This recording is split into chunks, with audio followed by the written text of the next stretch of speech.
Mr. Adams! Mr. Adams! Mr. Adams! Oh, there you are. Didn't you hear me calling you, Mr. Adams? Today we're going to be using the opening scene of 1776 to discuss the Second Continental Congress and just to sort of set the scene for the debate that occurs there over the Declaration of Independence. Better get yourself back down to Congress, Mr. Adams. Getting ready to vote, and they said they couldn't settle such an important question without Massachusetts being there. I can just imagine. Pay attention to what the people are doing, their body language and gestures, their facial expressions, their tone of voice.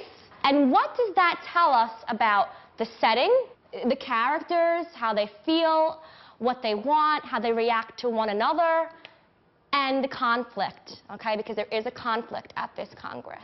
All right. What burning issue are we voting on this time? On whether or not to grant General Washington's request that all members of the Rhode Island militia be required to wear matching uniforms. Oh, good God. What do we learn about John Adams? John Adams looks like a very serious man. Why do you say that? And the man that just told him that they were voting on the uniforms, he felt like they were doing something very foolish. I have come to the conclusion that one useless man is called a disgrace, that two are called a law firm, and that three or more become a Congress. And by God, I have had this Congress. For 10 years, King George and his Parliament have gulled, cullied, and diddled these colonies. And when we dared stand up like men, they have stopped our trade, burned our towns, and spilled our blood. And still, this Congress refuses to grant any of my proposals on independence, even so much as the courtesy of open debate.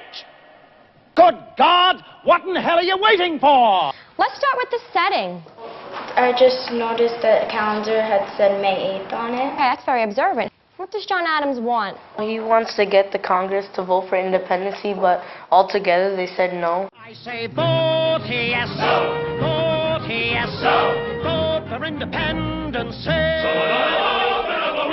Let's talk about Congress as a whole. What do we notice about all of these people? I didn't really notice any women. Okay, there are no women there. Who else is not there? All the men there are white. Why? They didn't accept African Americans into the Continental Congress and everything.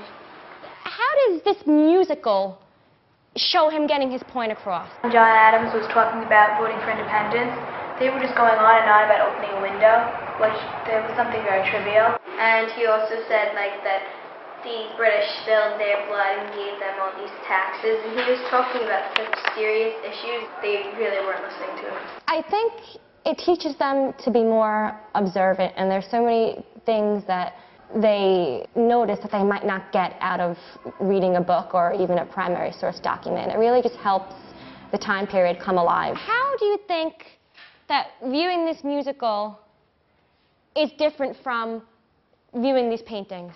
In the painting of the Second Continental Congress, everybody seemed like they were involved and that they cared about what he was saying. But in the musical, completely ignoring what point he was trying to prove. What appealed to me about the program was that I just thought that using musicals in the classroom would be something interesting and fun and different.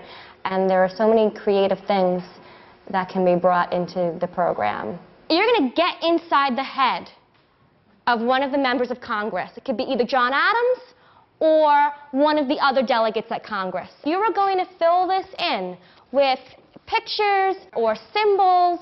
You could use things that were said in the scene. You could use lyrics to show what that person is thinking and feeling during Congress. Someone open up a window. I say vote yes, vote yes.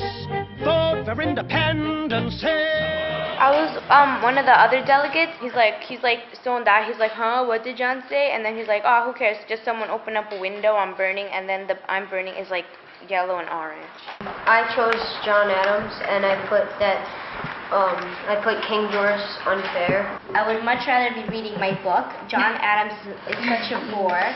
I've asked for independence from Britain 23 times in Congress. I just think this is a technology-based society, and you know, it's just something that they're drawn to. I plan on using every unit that pertains to the 7th grade curriculum because I just think it's so great. When we do the Civil War, I plan on using Big River, and as well as the videos that correspond to westward expansion. And then at the end of the year, we'll start talking about the suffragist movement, and I can't wait to use Bloomer Girl. I say vote yes. Vote for independence. Will someone shut that man up? Never! Never!